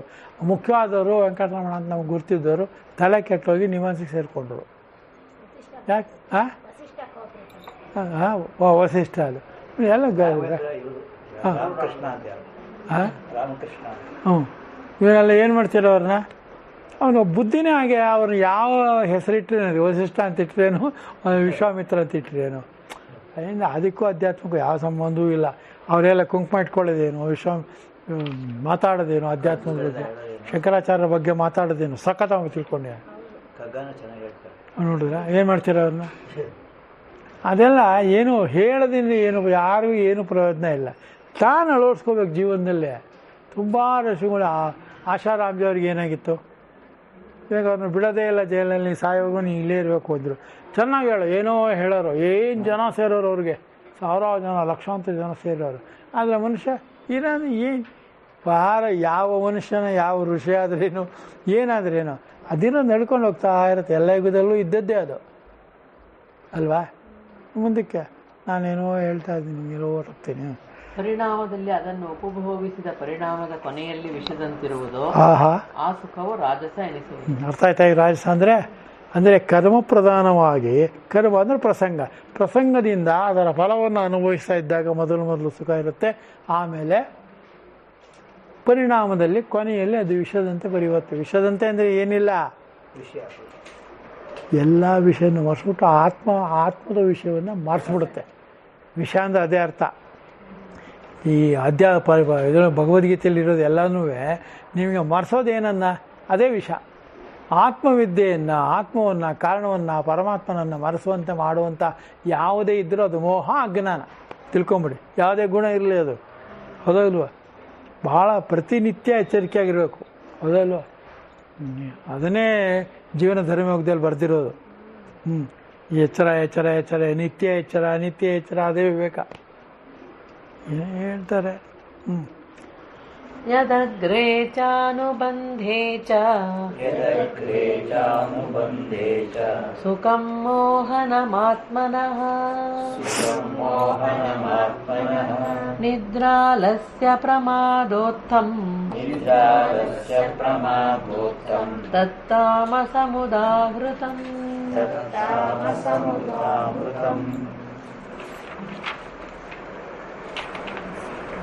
ಯಾವ ಸುಖವು ಮೊದಲು ಅನುಬಂಧದಲ್ಲಿಯೂ ತನಗೆ ಮೋಹಕವಾಗಿರುವುದೋ, ನಿದ್ರಾ, ಆಲಸ್ಯ, ಪ್ರಮಾದ ಇವುಗಳಿಂದ ಉಂಟಾಗುವ ಆ ಸುಖವು ತಾಮಸ ಎನಿಸುವುದು. ಅನುಬಂಧ ಅನುಸರಿಸ್ತಾ ಇರತಕ್ಕಂಥ ಬಂಧನ, ಎಲ್ಲ ಕಾಲದಲ್ಲೂ ಅದನ್ನೇ ಅನುಸರಿಸ್ತಾನವನು, ಅವನಿಗೆ ಬೇರೆ ಏನು ಗೊತ್ತೇ ಇಲ್ಲ. ಆದ್ದರಿಂದ ಅದು ಅನುಬಂಧ ಚತುಷ್ಟಯ ಪೂರ್ತಿ ಅವನಿಗದೆ. ಏನಂತ ಹೇಳ್ತಾರೆ ನೋಡಿ. ಯಾವ ಸುಖವು ಮೊದಲು ಅನುಭವದಲ್ಲಿಯೂ ಮುಗಿದ ಮೇಲಿನ ಕಾಲದಲ್ಲೂ ತನಗೆ ಮೋಹವನ್ನುಂಟು ಮಾಡುವುದಾಗಿರುವುದೋ, ನಿದ್ರಾದಲ್ಸ್ಯ ಪ್ರಮಾದೋತ್ಥವಾದ ನಿದ್ರಾ, ಆಲಸಿಕೆ, ಎಚ್ಚರಿಕೆ ಇಲ್ಲದಿರುವುದು ಇವುಗಳಿಂದ ಉಂಟಾದ್ದರಿಂದ ನಿದ್ರಾಲಸ್ಯ ಪ್ರಮಾದೋತ್ಥ ಎನಿಸಿರುವ ಆ ಸುಖವು ತಾಮಸ ಎನಿಸುವುದು. ಪ್ರಮಾದ ಅಂದರೆ ಆತ್ಮಬುದ್ಧಿ ಇಲ್ಲದೆ ಇರುವುದು, ತನ್ನನ್ನು ತಾನು ಮರೆಯುವುದು. ನೀವು ಏನಾರು ಅರ್ಥ ಮಾಡ್ಕೊಳ್ಳಿ, ನಿಮ್ಮನ್ನು ನೀವು ಅರ್ಥ ಮಾಡ್ಕೊಂಡಿದ್ದೀರೋ ಅಂತ ಬಂದರೆ ಆತ್ಮಕ್ಕೆ ಬಂತು, ಪರಮಾತ್ಮನಿಗೆ ಬಂತು, ಅದಲ್ವ. ಅದರಿಂದ ಇದೊಂದು ಒಂದು ಪ್ರಸಂಗ ಅಲ್ಲ, ಇಡೀ ಜೀವನವನ್ನೇ ಹಂಗೆ ನೋಡ್ತಾನೆ ಅವನು. ಅವನಿಗೆ ಭಗವದ್ಗೀತೆ ಇದೆ, ವ್ಯಾಸರು ಅದನ್ನು ಬರ್ದಿದ್ದಾರೆ, ಕೃಷ್ಣ ಹೇಳ್ತಾ ಇದ್ದಾನೆ, ಅರ್ಜುನ ಕೇಳ್ತಾ ಇದ್ದಾನೆ, ಇದ್ಯಾವುದೂ ಗೊತ್ತಿರಲ್ಲ ಅವನಿಗೆ, ಅದಲ್ವ. ಅಂಥ ಇವಾಗ ಇಷ್ಟೊಂದು ಬೆಂಗಳೂರು ಇಷ್ಟೊಂದು ಜನ ಇದ್ದಾರೆ, ನಮ್ಮ ಏರಿಯಾದಲ್ಲಿ ಇಷ್ಟೊಂದು ಜನ ಇದ್ದಾರೆ, ಇಷ್ಟೇ ಜನ ಬಂದು ಭಗವದ್ಗೀತೆ ಕೂತ್ಕೋತೀರ. ಭಾಳ ಒಳ್ಳೆಯದು ಕೆಟ್ಟದ್ದು ಅಂತೆಲ್ಲ ನಾನು ಹೇಳ್ತಾ ಇರೋದು. ಯಾತಕ್ಕೆ ಆ ಥರ ಆಗುತ್ತೆ? ಈ ಕಡೆನೇ ಎಳೆಯುತ್ತೆ ಶುಕ್ರವಾರ ಅಲ್ವಾ. ಮಂಜು ಎಚ್ಚರ ಇದ್ದೀರೋ? ಸ್ನಾನಕ್ಕೆ ಹೋಗಿ ಬಂದಮೇಲೆ ಏನಾಗ್ಬಿಟ್ಟಿದ್ದೀರೋ ಅಂದ್ಕೊಂಡೆ ನಾನೆಲ್ಲ. ಪರವಾಗಿಲ್ಲವೆಲ್ಲ ನೀವು ಅಧ್ಯಾತ್ಮದಲ್ಲೇ ಇದ್ದೀರಾ. ನೋಡಿ, ಆಮೇಲೆ ಈ ರಾಮಕೃಷ್ಣಾಶ್ರಮಕ್ಕೆ ಹೋಗೋದು, ಎಷ್ಟೊಂದು ಜನ ನೋಡಿ ನೀವು ಹೋಗಿದ್ದಾರೆ ನಿಮಗೆ ಗೊತ್ತಿಲ್ಲದಾಗ ಅವ್ರು ಹೋಗಿದ್ದಾರೆ, ಒಳ್ಳೇದು ಅದು, ಇಟ್ಸ್ ಗುಡ್ ಅಲ್ವಾ. ಅಷ್ಟೊಂದು ಜನ ಬಂದಿದ್ದಾರೆ ಅಲ್ಲಿಗೆ ಅಂದರೆ ನಿಜವಾಗ್ಲೂ ಬಂದಿರೋರು ಯಾರು, ನಾವು ಇಲ್ಲಿಯವರೋ ಕರ್ಕೊಂಬಂದಿಟ್ಟಿರೋದು ಎಲೆಕ್ಷನ್ ಕಮಿಟಿ ಥರ ಕಾಣುತ್ತೆ, ಗೊತ್ತಿಲ್ಲ. ಆದರೆ ರಾಮಕೃಷ್ಣ ಆಶ್ರಮಕ್ಕೆ ಬರೋರೆಲ್ಲ ಯೋಗ್ಯರು ಅಂತ ನಾವು ಭಾವಿಸುತ್ತೇವೆ. ಆಟ ನಾವು ಭಾವಿಸೋದೇ ಮುಖ್ಯ, ಭಾವಿಸುವುದು, ಭಾಷಿಸುವುದಲ್ಲ, ಭಾವಿಸುವುದು. ಎಷ್ಟಿದೆ ನೋಡಿ. ಆಮೇಲೆ ಆಯ್ತು. ಹಾಗೆ ಗೊತ್ತಾ, ಇವತ್ತಿನ ಕ್ಲೋಸಾ?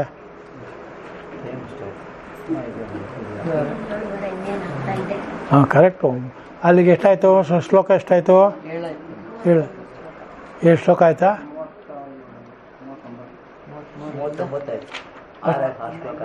6 ಆಯ್ತಲ್ವಾ? ಏನಾರು ಸರಿಯಾಗಿ ಹೇಳ್ರಪ್ಪ, ನೀವು ನನ್ನ ಮೆಸ್ಸಿಗೆ ನನಗೆ ಮೋಕ್ಷ ಇಲ್ಲದೆ ಮಾಡ್ಬಿಡ್ತೀರ. ಆವಾಗ ಇವತ್ತಿನ ಪಾಠ ಇಲ್ಲಿ ಮುಗಿಯುತ್ತೆ. ಏನಾದ್ರು ಪ್ರಶ್ನೆ ಇದ್ದರೆ ಕೇಳಿ, ಮುಂದಿನ ವಾರ ಮುಂದುವರ್ಸೋಣ. ಯಾಕಂದರೆ ಇದನ್ನ ಭಾಳ ನಿಧಾನಕ್ಕೆ ಹೋಗ್ಬೇಕು. ಮಾಡಿರೋದೇ ಜಾಸ್ತಿ ನಾವು ಅಲ್ವಾ, ಜಾಸ್ತಿ ನಾವು ಲಲಿತು. ಹಾಂ ಹಾಂ, ಏನು ಅರ್ಥವಾಗದೇ ಇದ್ದರೂ ಕೇಳಿ, ನೀನು ಏನು ಚಿಂತನೆ ಮಾಡಿ, ಯೋಚನೆ ಮಾಡಿ, ಪರಸ್ಪರ ಹಂಚ್ಕೊಳ್ಳಿ. ನಾವು ಇದನ್ನೇ ಕೇಳಬೇಕು ಅಂತಿಲ್ಲ, ಎಲ್ಲೋ ಒಂದು ಕಡೆ ಪ್ರವಚನ ನಡೀತದೆ ಕೇಳ್ತಾ ಇರಿ, ಹೌದಾ. ಅಂದರೆ ಈ ಅಧ್ಯಾತ್ಮ ವಿದ್ಯೆ ಬೇಕು ಅಂದರೆ ಸಂಸಾರದಲ್ಲಿದ್ದೀವಿ, ಅದಕ್ಕೆ ನಿಮ್ಗೆ ಯಾರು ಏನು ಹೇಳ್ಕೊಡ್ಬೇಕು, ಎಲ್ಲ ಗೊತ್ತಿದೆ ನಿಮಗೆ. ಹಾಂ ಹೌದಲ್ವಾ. ಏನೋ ಒಂದು ತರಕಾರಿ ಸಿಗತ್ತೆ, ತಂದ ಬೇಸ ತಿಂದ, ಅದು ಸಂಸಾರ. ಅದಕ್ಕೇನು ಯೋಚನೆ ಮಾಡೋಕ್ಕದೇನಿದೆ ಅಲ್ಲವೇ. ಯಾರು ಇನ್ವಿಟೇಷನ್ ಕೊಟ್ಟರೆ ಅಲ್ಲಿಗೆ ಉಣ್ಕೋದ್ರೆ ಆಯಿತು ಅಷ್ಟೇ. ಏನಾದ್ರು ಇದೆಯಾ ಪ್ರಶ್ನೆಗಳು? ಮಣಿ ಏನಾದ್ರು ಕೇಳಿ. ವಿಷಯೇಂದ್ರಿಯ ಸಂಯೋಗ ಅಂದರೆ ಅದೇ ಶಬ್ದ ಸ್ಪರ್ಶ ರೂಪರಸ ಗಂಧಗಳ ಸಂಯೋಗ ಜಾಸ್ತಿ ಇರುತ್ತೆ. ವಿಷಯ ಅಂದ್ರೇನು? ಯಾವುದರಿಂದ ನಮಗೆ ಸುಖ ದುಃಖಗಳು ಹೊಂದುತ್ತವೋ ಅಂತ ಅದು ಹೊರಗಡೆ ಇದೆ. ಇಂದ್ರಿಯ ಅಂದ್ರೇನು? ನಮ್ಮಲ್ಲಿರೋದು ಅಲ್ವ. ಇಂದ್ರಿಯ ಎಷ್ಟು? 5 10. ಈ ದಶೇಂದ್ರಿಯಗಳು ವಿಷಯಗಳಲ್ಲಿ ತೊಡಗಿಸುತ್ತಲ್ಲ, ಅದೇ ಸಂಸಾರ. ಅದರಲ್ಲೂ ಸುಖನೂ ಇದೆ, ದುಃಖನೂ ಇದೆ, ಹೌದಲ್ವ. ಬೇಡ ಅನ್ನೋದು ಬೇಕಾಗಿದೆ. ಇಷ್ಟ ಅನಿಷ್ಟ ಮಿಶ್ರಂಚ. ನಾವೆಲ್ಲರೂ ಮಿಶ್ರರು. ಮಿಶ್ರರು ಅವ್ರು ಹೋಗೇ ಬಿಟ್ರು ಅಲ್ಲಿ ತಿಂಡಿ ತಿನ್ನಕ್ಕೆ ಹೋಗಿ. ಅದರಿಂದ ಇದೆಲ್ಲನೂ ನಡೀತಾ ಇರುತ್ತೆ. ಅವರೋದ್ರು ಇನ್ನೊಬ್ರು ಬಂದರು, ಬಂದಿರೋರು ಹೋಗ್ತಾರೆ, ಹೌದಾ. ಶೃಂಗೇರಿಯಲ್ಲಿದ್ದೆಲ್ಲ ಗೌರಿಶಂಕರ್ ಅವ್ರು ಹೊಟ್ಟೋದ್ರು, ಇವಾಗ ಮುರಳಿ ಅವರೇನಾದರು, ಗೌರಿಶಂಕರು ಏನಾದರು ರಿಟೈರ್ಡ್ ಆದರು. ಆದರೆ ಹೊರಗಡೆ ಎಲ್ಲ ಏನು ಹೇಳ್ತಾರೆ, ಅಂತ ದೊಡ್ಡದು ಅಷ್ಟು ವರ್ಷದಿಂದ ಇರೋ ತಿನ್ನಕ್ಕೆ ಹೋಗ್ತಾರೆ, ಅಥವಾ ಅವ್ರ ಹತ್ರ ಕಮ್ಮಿ ಇದೆಯಾ ಅಂದರೆ ನಮ್ಗೆ ಅವಾಗ ಅನುಮಾನ ಬರೋದೇನೆಂದರೆ, ಶೃಂಗೇರಿ ಮಠದಲ್ಲೂ ರಿಟೈರ್ಮೆಂಟ್ ಉಂಟೆ ಅಲ್ಲಿ ನಾವು ಟ್ರೈ ಮಾಡ್ಬೋದಾಗಿತ್ತಲ್ಲ ಈ ಥರ. ಗೌರಿಶಂಕರ್ ರಿಟೈರ್ಡ್ ಹೆಂಗಾದರು? ಯಾರು ರಿಟೈರ್ ಮಾಡಿದವರು ಅವ್ರನ್ನ? ಏನೂ ಕಾರಣ ಇರುತ್ತೆ, ನಮ್ಗೆ ಗೊತ್ತಾಗಲ್ಲ ಅಲ್ವಾ. ಈಗ ಈ ಪಾವಗಡ ಪ್ರಕಾಶ್ ರಾವರು ವಿಧುಶೇಖರ ಭಾರತಿಗಳು ಇನ್ನೂ ಹೊಸದಾಗಿದ್ದಾಗ, ಅಲ್ಲ ನೀನು ಇದೆಲ್ಲ ಮಾಡ್ತಾ ಇದೆಯಲ್ಲಪ್ಪ, ನೀವು ಮದುವೆಗಿದುವೆ ಮಾಡ್ಕೊಂಡು ಸುಖ, ನಮ್ಮಂಥವ್ರಿಗೆ ಯಾರೇ ಹೆಣ್ಣು ಕೊಡ್ತಾರೆ ಅಂದ್ರಂಥವ್ರು. ಯಾರೇ ಹೆಣ್ಣು ಕೊಡ್ತಾರೆ ಅಂದರು, ನನಗ್ಯಾಕೆ ಮದುವೆ ಅಂತ ಅನ್ನಲೇ ಇಲ್ಲ. ಅಲ್ಲಕ್ಕೆ ಹಾಕೊಳ್ಳೆ ಇವ್ರ ತಪ್ಪ ಅವ್ರ ತಪ್ಪ. ಇದನ್ನು ಇದೇ ಪಾವಗಡ ಪ್ರಕಾಶ್ ರಾವ್ ಹೇಳಿದ್ದು, ನಿಜ ಸುಳ್ಳು ನಂಗೆ ಗೊತ್ತಿಲ್ಲ. ಅದಕ್ಕೆ ಯಾರ ಸಂಪಾದಕನೂ ಮಾಡಬಾರ್ದು. ಎಲ್ಲನೂ ಬಿಟ್ಟು ನನ್ನ ಪಾಡಿಗೆ ನಾನು ಭಗವಂತನ ಚಿಂತನೆಯಲ್ಲಿ ಮಾಡಿದ್ರೆ ಅವಾಗ ಸಾತ್ವಿಕವಾಗಿ, ಆವಾಗ ಸತ್ವಗುಣದಲ್ಲಿ ನೀವು ಇದ್ದೇ ಇರ್ತೀರಿ, ಸತ್ವಧೃತಿ ಇದ್ದೇ ಇರುತ್ತೆ. ಆ ಸತ್ವದಲ್ಲಿ ಇರ್ತಕ್ಕಂಥದ್ದು ಈ ಸುಖನೇ ಇರುತ್ತೆ ಅಲ್ಲ. ಆತ್ಮಸುಖ ಅಲ್ಲ, ಇಂದ್ರಿಯ ಸುಖ, ಆತ್ಮಸುಖ. ನಿಮ್ಗೆ ಯಾವ ಸುಖ ಬೇಕೋ ಆತ್ಮಸುಖ. ಹಾಗಾದ್ರೆ ಏನು ಮಾಡಬೇಕು? ಇಂದ್ರಿಯ ಸುಖನ ಮೊದಲು ಬಿಡಬೇಕು, ಸಾಕು ಅನ್ಸ್ಬೇಕು. ಸ್ವಲ್ಪ ಸ್ವಲ್ಪ ಸ್ವಲ್ಪ ಕಡಿಮೆ ಮಾಡಬೇಕು, ಜಾಸ್ತಿ ನಾವು ಮಾಡ್ಕೋಬಾರ್ದು ಅಲ್ಲ ಮಣಿ. ಅದನ್ನೇ ಇದ್ರೊಳಗೆ ಹೇಳಿರೋದು. ಏನಾದ್ರು ಪ್ರಶ್ನೆಗಳಿದೆಯಾ? ಏನಾದ್ರು ಅನುಮಾನ ಉಂಟಾಗತ್ತಾ ಕೇಳಿ. ತುಂಬ ಚೆನ್ನಾಗಿದೆ. ಒಂದೇ ಒಂದು ವರ್ಡ್ ಇಟ್ಕೊಂಡು 3 ಹೇಳಿದ್ದಾರೆ. ವೃತ್ತಿ ಅನ್ನೋದು ಕಷ್ಟ ಆದ್ರೆ ಈಗ ಭಗವದ್ಗೀತೆನೇ ಹಂಗಿದೆ ರವೆ. ಇವಾಗ ಗುಣ ಒಂದನ್ನು ಇಟ್ಕೊಂಡು ಇಡೀ ಜೀವನ ನಡೆಸಲ್ವೇ ನೀವು? ಒಂದೊಂದು ಸತಿ ನೀವೇ ಸತ್ತೋಗ್ಬಿಡಿ, ಒಂದೊಂದು ಸತಿ ನೀವೇ ತಾಮಸಗಾರಕ್ಕೆ ಇರ್ತೀರಿ, ಒಂದು ಸತಿ ನೀವೇ ರಜಗುಣದಲ್ಲಿ ಇರ್ತೀರಿ, ಒಂದು ಸತಿ ಕರ್ಮ ಅಂತೀರಿ, ಒಂದು ಸತಿ ಜ್ಞಾನ ಅಂತೀರಿ, ಒಂದು ಸತಿ ಮೋಹ ಅಂತೀರಿ. ಯಾವುದು ಸರಿ ಯಾವುದು ಅದು ಹೇಗಿದೆಯೋ ಹಾಗೇ ಸರಿ. ಅದೇ ಭಗವದ್ಗೀತೆ. ಅದು ಹೇಳಿದಿರಲ್ಲ ಸೆಲ್ಫ್ ಸ್ಟಡಿ ಭಗವದ್ಗೀತೆ ಅಂತ. ಹೌದು, ಸೆಲ್ಫ್ ಸ್ಟಡಿ. ನಮ್ಮ ಆತ್ಮ ಅಧ್ಯಯನವೇ ಭಗವದ್ಗೀತೆ, ಬೇರೆ ಏನಲ್ಲ. ಭಗವಂತನ ಗೀತೆ ಆತ್ಮಗೀತೆ. ಅದರ ಇದು ನನ್ನ ಅನುಭವ. ಬೇರೆಯವರು ಬೇರೆ ಬೇರೆ ಮಾಡ್ಬೋದು, ಹೇಳ್ಬೋದು. ಇವಾಗ ಏನು ಮಾಡೋಣ ಮಣಿ?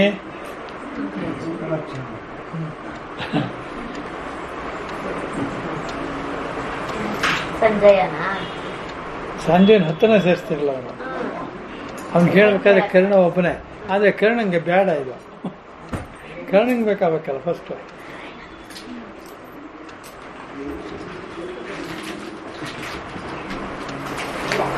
ಕರ್ಣ ಯೋಗ್ಯನೇ, ಭಕ್ತನಲ್ಲ. ಏನು ಮಾಡೋದು?